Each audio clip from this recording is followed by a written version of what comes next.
శ్రీ మాత్రే నమః. అందరికీ నమస్కారం అండి. ఆదివారం అమావాస్య తిథి కలిగినటువంటి అద్భుతమైనటువంటి రోజు, వారాహి అమ్మవారికి ఇష్టమైనటువంటి తిథి వారం కలిగినటువంటి రోజున అమ్మవారి యొక్క మహా మంత్రాన్ని 108 సార్లు జపించినట్లయితే కోర్టు కేసులు, భూ సంబంధితమైన సమస్యలు, రియల్ ఎస్టేట్ సమస్యలు, ఎలాంటి సమస్యలైనా కూడా తొలగిపోతాయి. ఆ మంత్రాన్ని స్క్రీన్ పైన ఇస్తున్నాను, నిద్రించే ముందు జపించండి.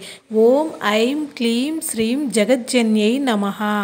అలాగే ఈ అమావాస్య రోజున నిత్యం వారాహి పూజలు చేస్తూ వారాహి ధ్యానములో ఉండేటువంటి వారాహి ఉపాసకులు 60 ఏళ్ల అనుభవం ఉన్నటువంటి ఈ గురువు గారు అమ్మవారి యొక్క అనుగ్రహముతో ఎలాంటి సమస్యలకైనా, అంటే ప్రేమ, పెళ్లి, విద్య, ఉద్యోగం, విదేశీయానం, సంతానం, వశీకరణం, చెడు గ్రహ ప్రయోగం, ఎలాంటి సమస్యలకైనా సరే 1 గంటలో పరిష్కారాన్ని తెలియజేస్తారు. గురువుగారి ఫోన్ నెంబర్ వచ్చి 8897776444. నమ్మకంతో మీరు ఒక్కసారి కాల్ ట్రై చేయండి. మీకున్నటువంటి ఎలాంటి సమస్యలకైనా సరే వెంటనే పరిష్కారం తెలియజేయబడును. వారాహి అమ్మవారి ఉపాసకులు అమ్మవారి యొక్క ధ్యానములో ఉంటూ మీకున్నటువంటి అమావాస్య రోజు పూజలు ఏవైనా కూడా చేయబడతాయి.